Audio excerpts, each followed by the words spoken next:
Everyone to watch late. There you go. Everyone can catch up later if you can't stay for the whole session or for whatever reason you weren't able to make it due to time zones. You are all in. I'm also going to mute you all. And that is happening now. So let's get started. We're really glad you could join us today for this important conversation beyond ice baths. What comes next in cold therapy?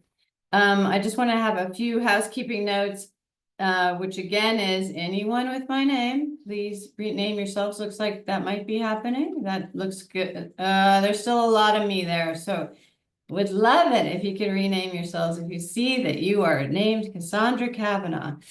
I also wanted to say, of course, please feel free to chat with each other within the chat. We'd love to have some, your participation. What you guys have to say about this topic really matters.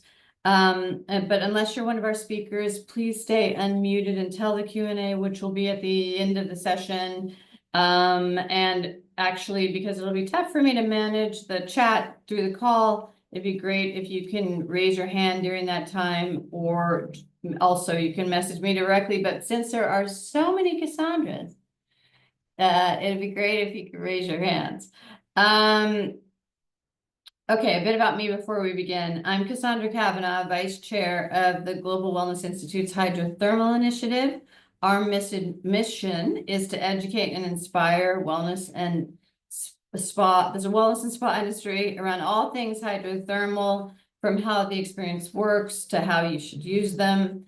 One item you all may be aware, or some of you might be aware of, is we have this our guide, which is a little tough to show in this background, but our guide, which is available for free download and has a ton of resources. At the end of the session, I'm going to put up a QR code, which will give you access to that, easy access to our webpage at the Global Wellness Institute. Today's conversation perfectly aligns with our mission. We're looking beyond the ice bath trend that I'm sure everyone is very aware of, whether you love it or hate it or have enjoyed trying it. We want to look at more holistic approaches to the hydrothermal journey, which always should include heating up, cooling down, resting, and repeating. We've got a fantastic panel with us today.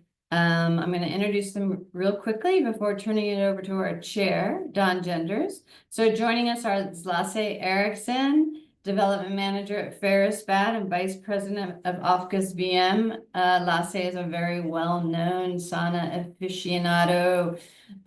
He has done a heck of a lot to bring sauna to the rest of the world, and he has a ton to say on this topic. Dr. Marcus Copeland is with us, a naturopathic medical doctor and president of the Balneology Association of North America, who is clearly well suited to talk about the benefits of hot-cold contrast therapy and in terms of all it can offer us, both in terms of health, spiritual comforts, community, etc. And we also have Don Genders, who's our CEO of Design for Leisure and the chair of the Hydrothermal Initiative. And with that, I'm actually going to turn it over to Don to kick things off. Oh, Don, sorry, you need to unmute. Thank you. Thanks, Cassandra, and welcome to all the other Cassandras in the room here. I don't know whether you want to go through your little bit of housekeeping again, Cassandra, to tell people to change their names. There's still a lot of Cassandras out there. I don't know. Guys, if you'll notice, look at your name. Unfortunately, the link I sent had my name in it, so there's about 15 additional Cassandras on this call. If you can go into the little dots on the side of your screen and rename yourself to your real name, that would be fantastic, because we want to know who you all are. Thank you. Thanks, Cassandra. Okay. Hi, everyone. Welcome. Okay, cold. Whether you're running a spa, building one, designing one, or just dreaming about one, There's going to be a valuable conversation for all of you. I really do hope that. Marcus and Latta both bring serious insight into how thermal bathing impacts us, not just physically, but mentally and indeed spiritually. These days, a lot of people have found hot and cold therapy through social media. Let's be honest, it's the TikTok generation, and it's really all about the ice bath. And we'd like to shift that focus back to the full thermal journey. So principally, hot, cold, rest, and very importantly, rest and repeat.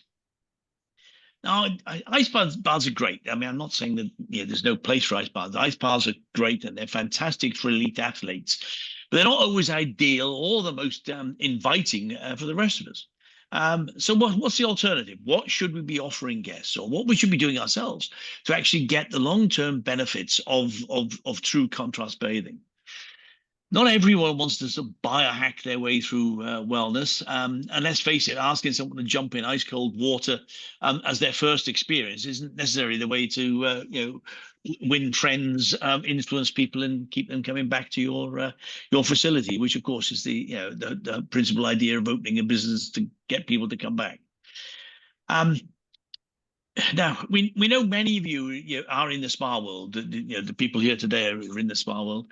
And one of our goals today is to explore how we can design experiences that really work for a broad audience, from young athletes to people just looking for a calmer, but more restorative, rest and relaxation and restorative experience.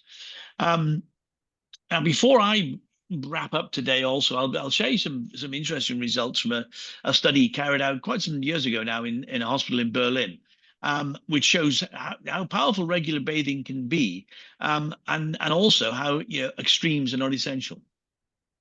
So, okay, let's dive into this this pool, and I'd like to welcome Lasse Eriksson, and he's a great friend of mine and a wonderful sauna friend, as well as an eating and drinking friend, and fantastic to see you here today, Lasse.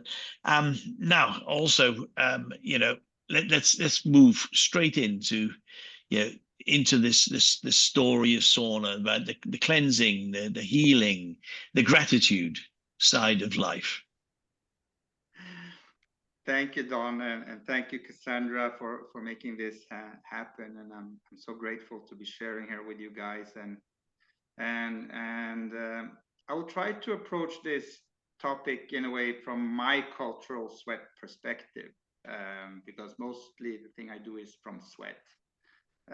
But we do use cold in different ways, and we do use rest. So what I've seen here now I work at Bad here in Norway with about 70,000-80,000 guests a year, and I've been traveling around the world for many years. And what I see is, how can I say, the most meaningful way for a sauna experience is not always the most extreme. We see a lot now today, tendency goes to the extreme, but actually it's the most intentional. And that's where the big changes are happening. And guests are kind of, when they arrive at the facilities, they don't seek to come to these extremes. They come to look for something maybe they can't even name. They want to reset. They want some kind of reconnection with life, some moment of inner quiet. And what I really feel also for myself when I see the guests is that they want to feel safe. And maybe the extreme is sometimes very often too on the border on that one, especially in hospitality when we see it from that point of view. But there is a paradox to this, because we see that many people at the moment when they go to spas or saunas or even cold, they have a tendency to rush the process. And we see spots working, they're opening these things, and they kind of go for craving instant results. They do short, intense time slots. where they kind of promise maximum effect and everyone is kind of cured in these short boosts. And I do feel a bit of from the biohacking and the social media side, which is kind of fueling this urgency and pushing people to conquer the cold, like a challenge, like maybe even trying to get a trophy or sitting longer than your friend on top, kind of like competition. But the challenge with that, in that race, I would say they miss the deeper magic of the ritual itself. And that's where this comes in, because the true transformation, it mostly requires time. And then you cannot have all these short time super slots and pushing on time.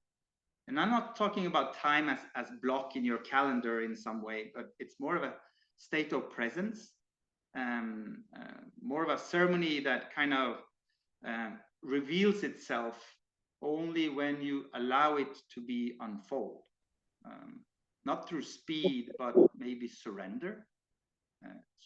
And this is the thing, that when we invite people to let go of time and be present, that's the moment we offer them maybe something more ancient and essential, kind of the right rhythm to heal. When you release that I have to sit here for this or this time and I have to leave at this and this time. And I've seen this, first-handedly myself. Actually, last night we had a full moon ceremony here. It lasted for hours. I was home at 3 p.m. But I see the guest when they understand that I can just release. So when they complete the full cycle of heat, cold, and rest, that's kind of the one that we see have the most profound changes. So not just physically, but emotionally, and like you said, Dawn, especially spiritually. And we see it in their postures. They're more soft, they're more grounded. You hear it in their voice, that they kind of are more quiet, more clear. And you've been to spas or saunas where it's a lot of noise and it's energy and it's power. And sometimes you need a quiet part. And you feel it in their energy as well, as they become present in their life. So how do we make this happen? How can this move along? And I would say it starts with education. Yes, we need to educate them, but I would rather say more importantly that it's about invitation, that we invite people not to use the sauna or the cold plunge, but rather enter the process, not to perform, but to feel, to go into the process, not to beat the clock or fight through the heat, but actually to just release yourself in it. So these extremes that we see, that people have these timers and they're hanging up and they're only talking about the medical parts, you lose the concept of the process. And one of the biggest mistakes I kind of feel or see is that we are treating cooling and especially rest as kind of afterthoughts, or even separately, that they don't fully belong to the sauna session or there are something different. But the real alchemy of this, it happens in these transitions, and especially in rest. Because if heat, like we say, it's a physical part, we say the heat is kind of the opening of the body, while the cold is the awakening of your mind. Then when we talk about the lolu in spirit life in sauna, the rest is kind of the integration of the spirit. So if you leave out the resting part, you lose a vast part of the whole process itself.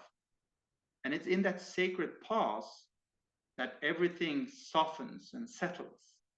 And I was in Japan here, and I remember they have this word for it when everything is, they call it quiet landing. It's called Totonota. when everything is in line and balance. And it comes in the resting phase. So when the body enters the calm, when creativity returns, when your mind opens and your heart listens, that's when you're in it. Because without rest, contrast bathing would just be kind of extreme cardio. And what's fun with that? Then it's just a medical thing. I work with sports team as well, but when you really bring in the rest, it becomes a balance of a ceremony. And these are important to bring in. I see guests, like yesterday, it happened, I had two girls, they were on the lower bench, and when they came in after the ocean, they were we did the heating part, soft heat, soft cold in the fresh air, a little bit hotter, a little bit cold air, and then we had some hot, and then we went into the ocean, and then we went in to lie down to rest. And these two girls were and one of them said, I finally feel I can breathe again. And that's the moment. And that's kind of the medicine of the whole process. And in cooling too, we should try to approach it kind of with a soft rhythm and not force. And also we try to remind people that you don't fight in the cold. You have to kind of surrender to it. Because when people are talking about resilience, to stay longer and be resilient in cold or in hot, but how can I say, resilience doesn't come from conquering the ice. It comes from yielding to it, listening to it, and feeling it, right? And for me as a sauna person, Lolu, which we call is the spirit, the Lolu also goes into the cold. It follows you through the whole process. So you don't lose the spirit of the process by doing one or the other. It actually follows you through the whole process. So across the world, from the Japanese Sento and onsen, time moves slow. Re-entry should be gentle, right? You have the Korean Jimjilbang, where I don't know if you've been there, but they have these warm lounges and these cooling rooms. So you go into this very soft cooling to re-enter life. And the same is with the indigenous sweat lodges, the temazcals. You know, the ceremony is not complete until you rest and reflect, pray with gratitude. So all of these cultures around the world who have the sweats, you know, they show that healing shouldn't be rushed, you know, and the sacred lives that we have, it's not in the extremes, but it's in the spaces in between. So that's kind of where we feel this from a cultural standpoint of sweat. We saw use your time in it, because you need that time to heal, and that time is the container of the healing, right?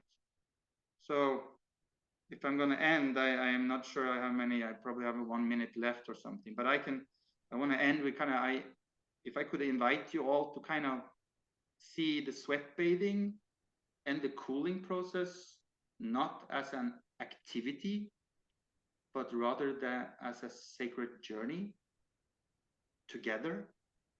Then you will let go by cleansing, you will return to life with healing, and you will listen in rest with gratitude. For me, it would be kind of that is the power of the sweats, the power of sauna, the power of cold, and the power of rest. And I'm so glad we have Marcus here, because he will guide us a little bit more with the cold part, because my background is mostly from the warmth. Thank you, Lasse.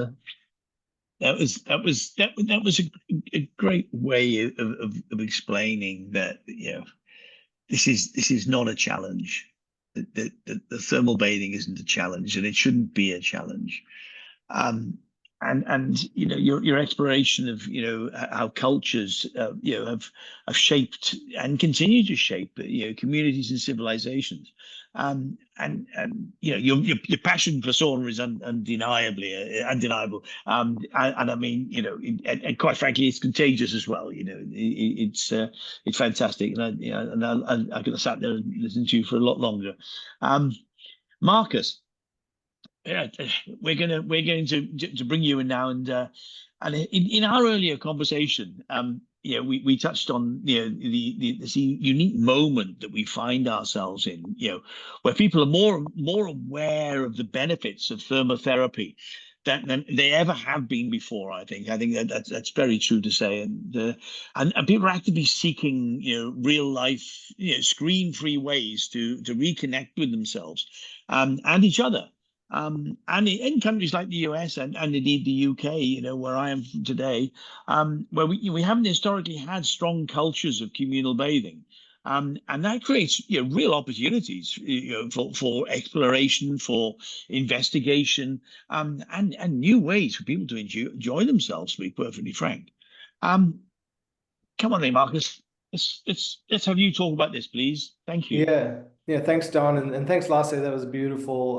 What you put down there, and just thanks everybody for showing up today. I think our hope is that we kind of scandalize you a little bit, or maybe you disagree with us vehemently, and that we can have a robust debate after this initial session where we all get to kind of espouse our thoughts. And and the thing is that people do feel very passionate about bathing practices, and people do feel very, very personal about it. And I think comes to somewhat of what Lasse had just said, that it is a very beautiful and ritualized experience. And when you have that experience, it becomes your own. And so I want to talk a little bit about why there's been such popularity, especially around cold water bathing, and why cold water bathing is really having a moment right now. And ironically, Don, as you said, people are seeking these screen-free ways of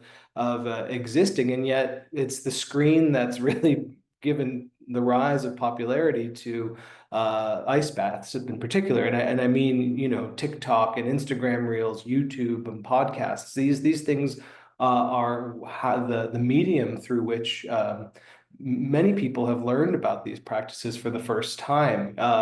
Again, Lasse, you speak of the need to slow down and kind of take the clock off the wall and really dive into a deep felt experience with cold water practice and contrast bathing, and yet it's very hard to showcase that in a 30-second Instagram reel, right? And so the expectation of what people think of as an ice bath is based on these little 30-second clips. So how do we educate, and how do we bring about kind of a new understanding and a new relationship to contrast bathing, cold water bathing, etc.? So we've had a lot of experts in the space in the last couple of years. Professor Sahlberg and her amazing Scandinavian research on winter swimming and wild swimming and the effects it has on the body, and podcasts like Huberman, and kind of creating protocols. What's the best time and protocol, and of course the kind of OG of modern cold bathing is Wim Hof, and how to have a lifestyle and kind of a whole identity built around the practice. Cold water bathing is exhilarating. It takes people out of their comfort zone, and it also is somewhat approachable. All you need is a cold bathtub or a cold body of water, a lake, river, what have you, to experience it for the first time. So for all these reasons, it's become a very popular practice, and something that even if you haven't tried it, you probably know about it at this point. Now, my background, I'm a naturopathic medical doctor. So in that practice, in my medical practice, I've utilized cold water as kind of the core around which all of my other therapies are built and delivered. And the reason is because of its powerful effect on the body to stimulate circulation, and help regulate the systems of the body. And I'm not going to go into a full medical talk on that, even though if anyone wants to follow up, I'm happy to. But when we look at health practice around the world, we have this empirical practice, meaning people have observed that cold water bathing has a beneficial effect on the body. It's bracing, it's empowering. Nordic countries, Scandinavian countries, it's deeply ingrained into the culture there for centuries. More modernly, though, we have the scientific understanding. Like I mentioned, we're starting to understand the mechanism and starting to design protocols, starting to understand which hormetic genes get upregulated in response. This is kind of this new way, and so we understand temperatures and times and methods. And that's a wonderful insight and wonderful understanding, although it does pull us up into the brain and out of the body a little bit. So how do we kind of create that balance? I tend to take what I call a rational approach to things, which means understanding kind of the scientific implications and working with the person in front of you, meaning there's no one protocol that fits everybody. This is the question maybe I get asked the most. What's the best temperature? What's the best amount of time I should stay in? How cold is the best cold? And the reality is it's different for each person. Each person is going to have a different response, and that response can vary day to day based on their, individual stress profile, meaning how well did they sleep the night before? What psychological stresses are they under? How's their nutritional status? All that is going to affect how they experience the healthy hormetic stress of a cold water bath. And so, taking that practice in stride and realizing there is no rigid best protocol. It needs to be understood and balanced. And so, in my practice, again, hydrotherapy practices using cold water, they come out of a 19th century Germany, where lay practitioners, Vincent Priesnitz, Father Sebastian Kneipp, these are names before there was Wim Hof. There were these people who were using cold water bathing to treat a variety of conditions and really bringing health to people who didn't have access to care otherwise. And so that I say that only to say that there is a powerful therapeutic potential of cold water, but really the power is unlocked when it's utilized correctly for the person who's experiencing it. And many people abandon cold water bathing because they see the intense ice bath, 3 minutes, the pain, a beautiful person in a bathing suit coming out of the cold water. It's all on Instagram, and they say, this is what I have to do. And they do it once and they say, okay, that was cool. Maybe I feel exhilarated, but it's not something that they can see as part of a regular practice. And so how do we ingratiate more of that ritualistic idea into incorporating these things into better practices for people? So I'll wrap my little section here by saying a call for a need for a more balanced thermal journey. I think everybody on this panel can agree with this idea. We talk about hot, cold, rest, repeat. Rest and integration is an incredibly important part of that cycle. Heat and cold, like we said, those are various ends of thermal stressors. They're going to create different effects in the body, kind of on opposite ends of the spectrum. And when I teach hydrotherapy to doctors and medical students and whatnot, we always talk about the direct response of the heat, the circulatory reaction that will cause, and then the autonomic nervous system's attempt to thermoregulate the body. And so there's these three aspects, and that can happen with heat or lack of heat, but there's these three aspects that are reliably at play when that's happening. But understanding the individual who's experiencing those three aspects, that's key. So when we talk about building stress resilience in an individual with cold plunges, we have to, what we do is we're engaging that stress response. Cold water bathing will always feel uncomfortable, whether that water's at 60 degrees or 34 degrees. There's always an initial discomfort. And as Lasse so wonderfully said, what we're asking people to do is inviting them into the water to accept that reality, engage that stress response, accept that reality of the stressful situation, and decide how they want to be in that moment. So that's through breath or mindfulness, or as Lasse said, surrender, which I think is such a beautiful concept and something that we in this modern world rarely get an opportunity to willfully do. And I think there's something very medicinal about that. So there's many different degrees to which cold stress can be effective, and we have to give guests and as we're encouraging individuals to get into the cold water, we have to give them the ability to find their sweet spot and something that encourages regular practice that builds the resilience, because it's a long-standing practice. I always tell people daily cool showers are going to do much better for you in the long run than 3 ice baths once in your lifetime, because it's a process and it's a practice. And so that's how I'm going to end my section here. And I hope that maybe that's brought up some interesting thoughts that we can bring to the discussion. So back to you, Don. Thanks. Yeah, thank you, Marcus. Yes, I mean, I think you've made a compelling argument there for soft versus hard stress, when it comes to wellness practices, and what is sustainable. What can people actually do as part of a regular lifestyle practice? Now, then, if extremes are a once in a lifetime experience, then that's no good for us. That's no good for anybody's health, and it's not a sustainable health practice.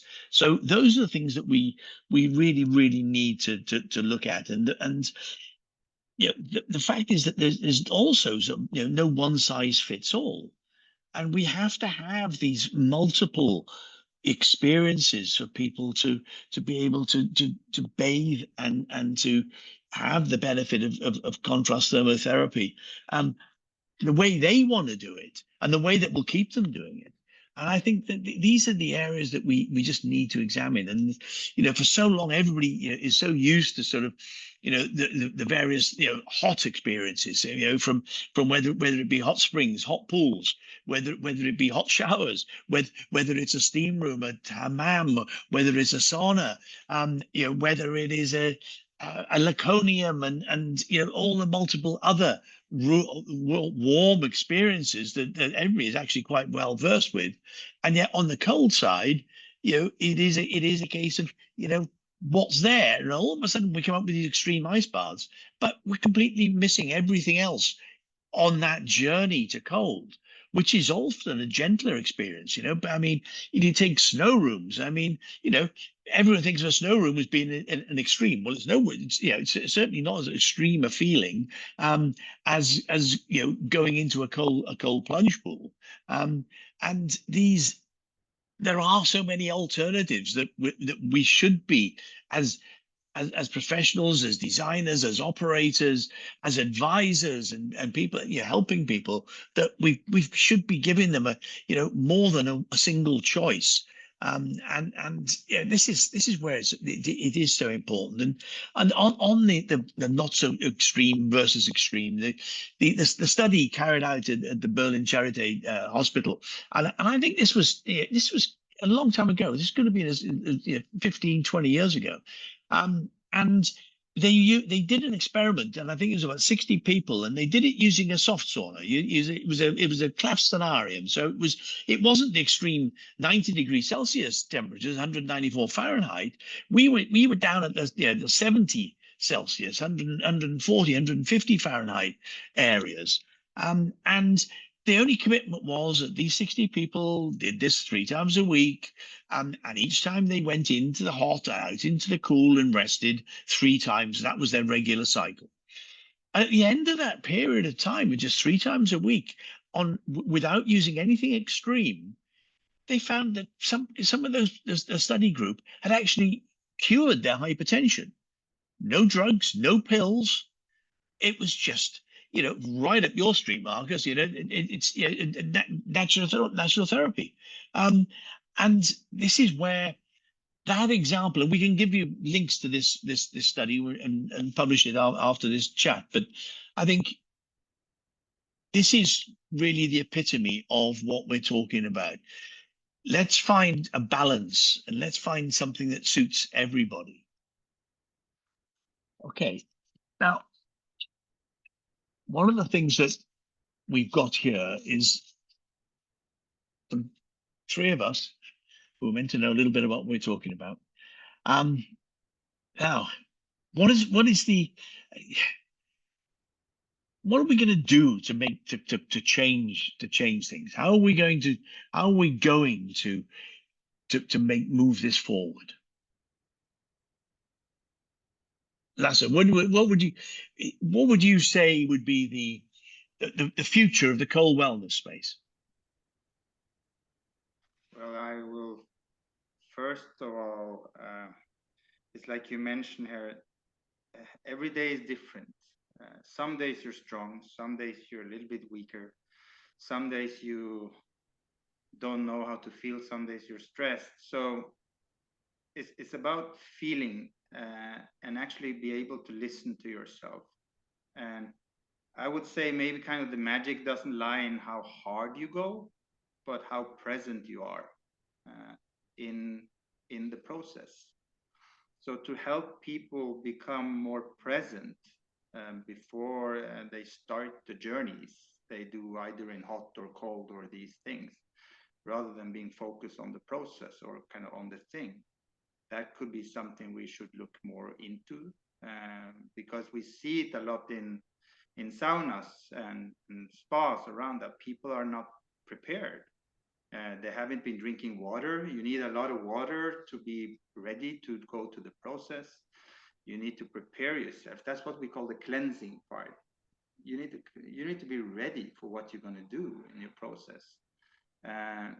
And I would say an important part also for us is that we are from young super athletes to elderly population, and we get more and more elderly population in the world, and we see the benefits of what hot and cold can do, but we should focus and maybe even do more studies on the elderly population in a softer way of doing these things, because then magic can happen. And we have a small thing I saw in Japan is that they had a karafuro, and they built the elderly home around it. So the sweats and the places they go, they build the elderly homes connected to all the sweats they have, because they need to go to this daily. And it's like you said, Marcus, it's a long-term thing. We cannot, these short, excessive extremes are maybe cool to see, or maybe even sometimes dangerous. And we believe that a long term to go regularly, every time you feel your life and your mind and your spirit is connected, you should do that. And the easier you can do it is through soft heat and soft cold in the beginning. And of course, sometimes your spirit tells you to go challenge even harder, and then you should do that too. But to round my thing up here, I think the people need help to be able to listen to themselves, to how I feel, to actually know what I should do now. And that guidance is a key into this thermal way, I think. Thanks, Lasse. Yeah. Marcus, how are we going to make this shift from sort of bragging rights to long-term engagement? I mean, I know the US nearly banned TikTok. That might have helped us a bit, but it's Well, look, seriously. No. I think Lasse just touched on some really beautiful points, and actually there's some good comments dropping in the chat as well. What it comes down to for me is how do we expand and build a bathing culture that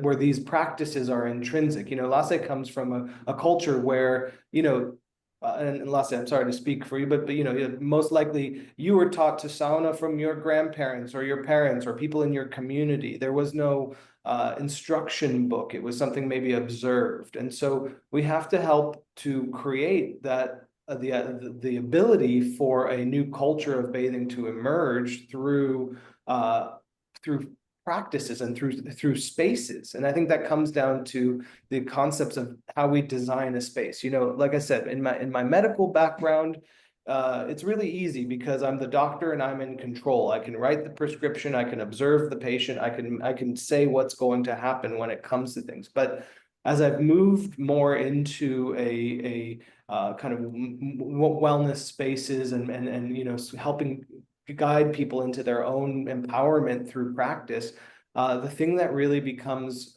key to me is how we intentionally use design to invite people into practice so that they can in turn you know, share those practices and build this culture. You know, Anne Kennedy from Alchemy Spring, she says in the chat, we talk about a shift from protocols to practices. And I think that's a beautiful way to put it. How are we moving away from giving people this narrow band of experience or trying to reproduce what they saw online to you know, giving them a practice that then becomes their own, that they can grow with, that is, you know, organic.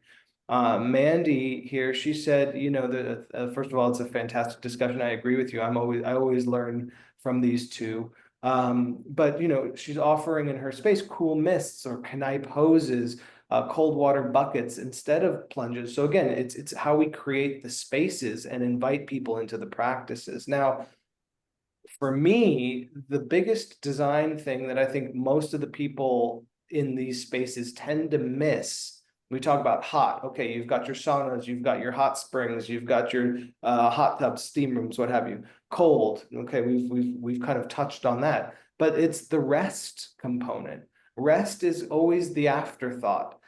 You know, how do you invite guests and individuals into a space of rest? Is it just a wooden bench at the side of the cold plunge pool, or is there actually a space that showcases intention and rest? And I'll tell you that for me personally, going through the experiences as well as guiding guests and patients through contrast experiences, it's always the rest that allows for the most integration. That's literally where your body builds back its homeostatic set point, and that's how the body builds its resiliency. That's how the body's training itself to remember what true neutral is. It's how the body erases all the old accumulated stresses that it's built up throughout, you know, this what we call the allostatic stress load. So how are we designing spaces to rest? How are we inviting people into that space of rest? And how are we showcasing that rest element is actually as important as the hot and the cold? Those would be the ways that I would say we work towards continuing to build a healthy and vibrant bathing culture that can be passed down without protocols or top-down kind of administration. Thank you, Marcus. Follow It's- up on that one, Don. Yeah, Take a short one. I've got a way out of this letter. No, We had. Lasse, do you have something to add? Yes, because, you know, let's say experience, you know, the culture, experience the real, go to a Temascal, go to a sweat lodge, go to a banya, go to every type for hundreds and even thousands of years. It's there. The magic is there. You just need to learn the practice. And the rest is in all these ways of doing it. Because the rest is the key. It's like you said, Marcus, everything happens there. The magic happens. You become all these presents. And so please, that is what we call gratitude. So when we do steaming or when we do these processes, we have a three-part. It's cleansing, healing, and gratitude. And the gratitude comes in the rest phase. That's where you talk about life. You're humble. You thank each other for sharing the moment. You sit outside of the sauna, or you lie down in the grass, or you know, it depends on how, like you said, Marcus, how we design the spas. But the best, would I say, when you lie down in the grass or in the forest or outside in any nature, you don't need to design it either. You just need to lie down, find a space, and actually just make that happen. So yeah, rest. Well, that's it. You know, it's an interesting point though. But do you know what our biggest, yeah, as designers, where our biggest pushback is from investors and owners, is always how much space we want to give up for relaxation. Because people see, oh no, you know, how many people can I get in my sauna? How many people can I get in my steam room? You know, how many people get, you know, but what will determine how many people they get through the door is actually their relaxation space. Because people spend more time there than they will in the sauna or the steam room. And you know, one, making those spaces, you know, good is one thing, but making them big enough is another. You know, if you've got the benefits of open air, then absolutely fantastic. I mean, Faris, bud, you've got a great big beach, for heaven's sake. You know, I mean, you're just spoiled. But the fact is that, you know, it is so important, and this whole space consideration and how we do it, and offering, and I think offering people the choices of, you know, we've got lots of choices in heat. Well, there's actually lots of choices in cold. But everybody seems to think, well, you can have, you know, put a bucket on a wall and that's your job done. But in actual fact, you know, we need to offer variances in the cold as well as we do with variances in the heat.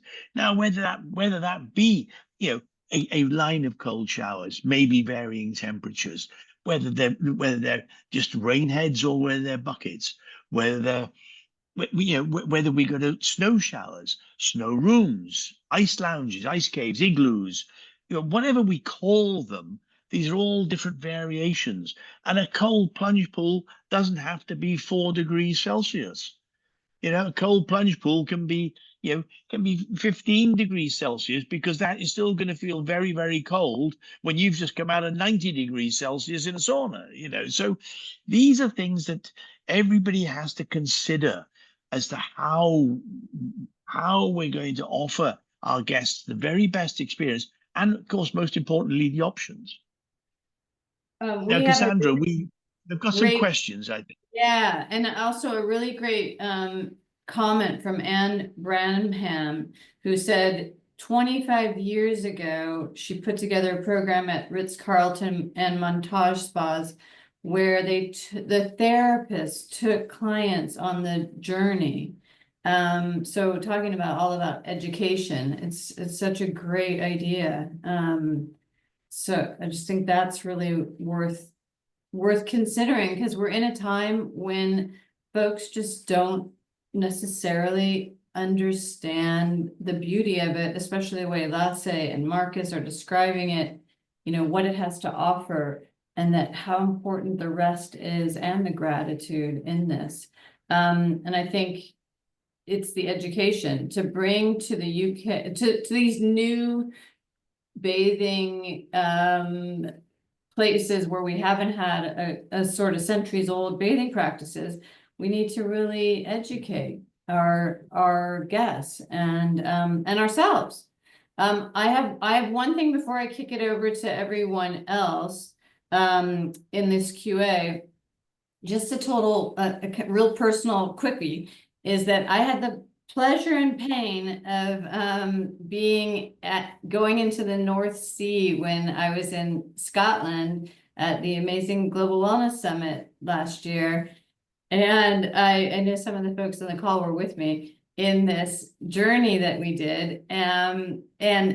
It was my first experience, you know, I don't know if you could even call it wild swimming, but cold plunging in the sea.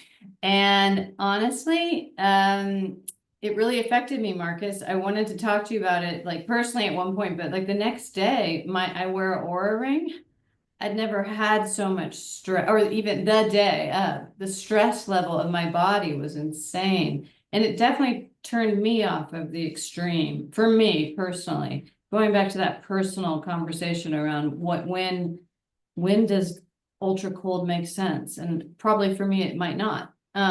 but it's kind of, how do you learn that? So I don't know if there's a real answer, but it's an interesting time, because I think a lot of folks are probably experiencing that. I think that's a great point, Cass. And I think that, you just kind of like hit the nail on the head with, personal experience. And it's okay that it might have been too much for you, but you learned something from that, and now you can adjust your practice accordingly. And if you now had, a different temperature C right next to it for next time, you'd be able to check that out. Yeah, So- exactly. But I like, did- I again, when you learned a think lot. about this, you learn a lot, and that's Yeah. part of it. And again, that's how we build that. So I don't know. I want to make sure everyone gets a chance to talk. So Yeah, absolutely. And I'm removing spotlights from you guys so that we can all see each other. I see some hands coming up as well. Hold on just a second. Although some of these people have the name Cassandra Kavanaugh, which is really confusing due to my mess up here. But whoever has raised their hand can, oh, here you go. Can I ask you to unmute and say your actual name? Thank you. Yeah, this is Dr. Jonathan Paul de Verville. And thank you, Marcus and all, and Glenn, for this. I'm finding this very regenerative, because we're going back to the 19th century. A lot of this, none of this is really new, but it's cyclical. And if you go back and you look at the history, there was a huge healthcare movement called hydropathy. Marcus knows about that. The origins of naturopathy come out of that. But what strikes me is time, temperature, and thoughts. What's going on then with the imagination? Essentially, this process creates an altered state of consciousness, perhaps something like lucid dreaming or something, but what's going on in one's imagination in this? And so how one taps into that, I think, will have an effect as to how we see this more in the terms of traditions rather than just another trend. And it's so healthy to see this, the wholeness of what you're doing here. So thank you very much for this conversation. And thank you. And there's a question on the chat that more than one person has asked, which is that, and this is probably again to Marcus, that women experience cold different than men. Great. And I meant to talk about that, and I think it's such an important point. I'll just be really brief. Yes, women experience cold different than men. No, that doesn't mean cold bathing is bad for women. And again, that this is one of those things where a piece of data then gets rebroadcast through social media and becomes this truth that is, not necessarily true. And again, it's only it matters most if we're understanding who that woman is, where she is in her cycle. Yes, women have more cold receptors and they experience the cold neurologically more intensely. But depending on where they are in their cycle, depending on all the other factors, that doesn't mean that the cold will be too stressful for the women. And quite frankly, I think that narrative is problematic in a little ways, like, oh, women can't handle the stress of the cold. It's like, come on, give me a break. A, and B, just clinically for 15 plus years, I've used cold water to help treat a variety of conditions and even hormonal conditions in women very successfully. So cold water still responds, even if you're a woman, you still have a good response with that. Now, yes, there is some science to show that it is a different than how the male responds. But quite frankly, all research is gender biased towards men. So, that conversation is a larger conversation about how we read all scientific literature. Anyway, enough on that.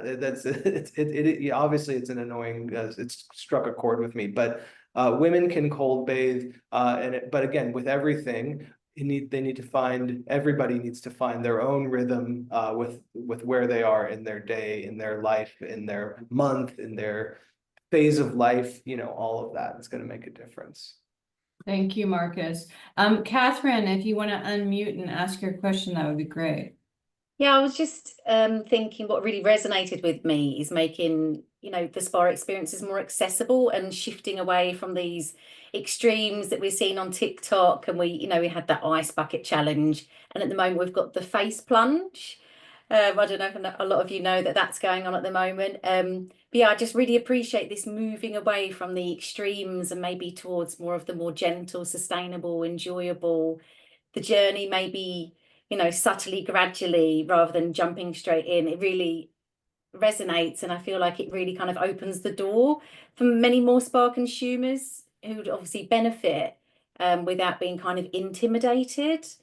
So yeah, I don't know what your thoughts are on that. I love a cold water face plant, like the face splash, you know, they call that the dive reflex. It activates the dive reflex. Has a really interesting neurology and how that kind of affects the body. Yeah, but I think maybe I focused too much on that piece, so maybe someone else can weigh in on some of the other things that were brought up. But I think there are just so many different ways to engage with these practices, to have fun with it, and to, again, just build interesting cultural practices with it. I think it's great. Yeah, and Medallion- Catherine, sorry, Don. Talking Okay, no, about just- like what Lasse was saying, that it's just a huge opportunity to reach a much broader swath of human beings, right? And the fun convivial atmosphere. I love that as well. Yeah. And the thing, I mean, we say in sauna and cold bath when we work around it, because if you just go back 10 years ago about that, people are always asking questions, kind of how hot is it and how long does it last? And when you suddenly realize that you can actually sit wherever you want to, it's about 80 degrees Celsius on the top and about 40 degrees on the floor, because you can sit on the floor, it's okay. And you can actually leave the room at any time as well. And when people realize these things in the cold bath as well, or cold shower, that it's you who have to feel when you go, rather than sitting there and not feeling. And that's what's been the shift the last couple of years, which we have started to see, that they are changing from the sympathetic nervous system to the parasympathetic nervous system, because they start to actually ask, do you do the long sessions today? You know, so we see more people kind of actually going to the sauna and going to the baths without being afraid, because it's all about feeling safe. And when you feel safe, then you dare to go. And we should actually always work around that. They should feel safe when they come to our facilities. And that's our goal here. I think there was some research just out from the iSpa recently, and one of the main things that was putting people off going to spas was that safety that you said, how they feel safe in the environment. There's a top in the chat real quick. Sorry, I'm just trying to field the chat as well. It was mentioned about question about showers instead of baths. And I'll just say real quick, you know, anything when it comes to hydrothermal bathing, or specifically cold water bathing, it's about the intensity of the input, right? So a full immersion in icy water is like a 10 on that scale. A partial immersion in cool water, you know, that's a lower input on the scale. Cold showers definitely have cold water input, but you're doing it piece by piece and giving the body more of this rhythmic opportunity to act and respond. So it's slightly different. Again, it's I don't know that I could give you the time of a cold shower versus a cold bath, but a cold bath is a much more intense cold input on the body, whereas the cold shower is something that is more of a long-term daily practice until you get that kind of adapted benefit. So I think Alexa Lasconi just put something very interesting in the chat, which is really true. Essentially that these are sort of touted as stress relieving practices, but in reality, what we're doing is creating some stress in our bodies when we do this.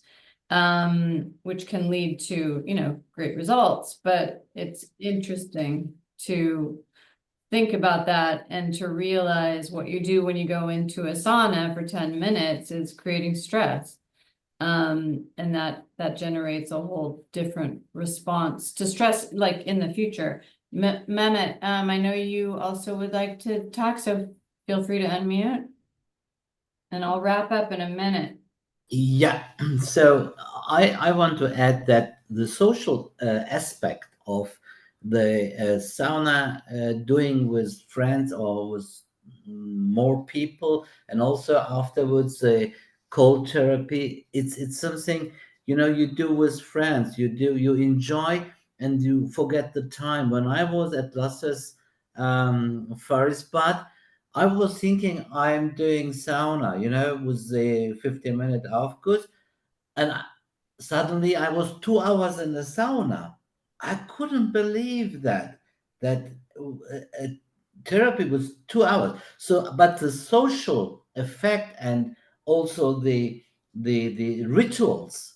So it has a really huge impact of the resilience of the people who do the warm as much as long, not as high as much the temperature, but as much as long, and then going to the cold sea, which I wouldn't do by my own. But Lasse came and held my hand and said, "Let's go, friends." So I think the social aspect is a very important. Also, doing the cold therapy, maybe doing it in a social with different more people together, which then, you know, I don't know. That's was what I want to say. Yeah. So true. Absolutely, Mehmet. And just to kind of when we do this, we go to the cold to cool down. We don't go there to stay there. You know, we just go to cool down and do it together, and then we cool, and then we go back again. And when you do this, it's easier to go along as a social thing, and it is a physical, spiritual, and a social activity. So thank you for sharing that. Yeah, and thanks for everyone for being here and for all these fantastic observations and questions. And I want to thank our panel, Don, Lasse, and Marcus. You guys have been fantastic. Oh, I also wanted to quickly, just in case, I know we're running a little late, but I want to share a screen that has a link to our you can see the screen now. This QR code will take you to our initiative webpage where you can check us out. When I send out the email with the recording, I'll also send out a link to our LinkedIn, because there you can see what we're doing and what webinars we're planning in the future, because we're going to do more of these. You know, we're looking to do quarterly, so we want to keep you in touch on that. I think I need to close out here for now, though, guys. So if you all want to unmute and say goodbye, we really appreciate your attention. Yeah, I really thanks everyone. appreciate Thank the you. invitation here. Thank Thanks, Don, you. for moderating. Thank you. Thank you. Thanks, everyone. Thank you. Thank you. Bye. Very Thank you. interesting. Thank you. Bye-bye. Thank you. Thank you. It's great. Gracias. Thank you very much. Thank you.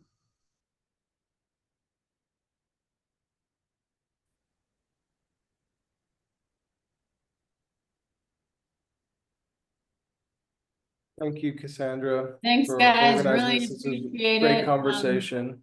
Yeah, Yeah, we could have done another 30 minutes, I think, I easily. know. Easily.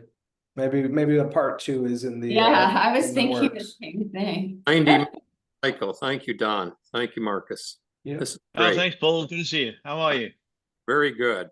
We're going to have 102 here in San Antonio, so I'll just go outside and do my sauna. Yeah, Oh, wow, right. yeah. Thank you guys. Bye-bye. This is wonderful. Okay, bye, everyone. All right, bye, guys. I will stop this meeting. Have a good one. Bye. Bye. Bye. Thanks, Catherine. Thanks, everyone.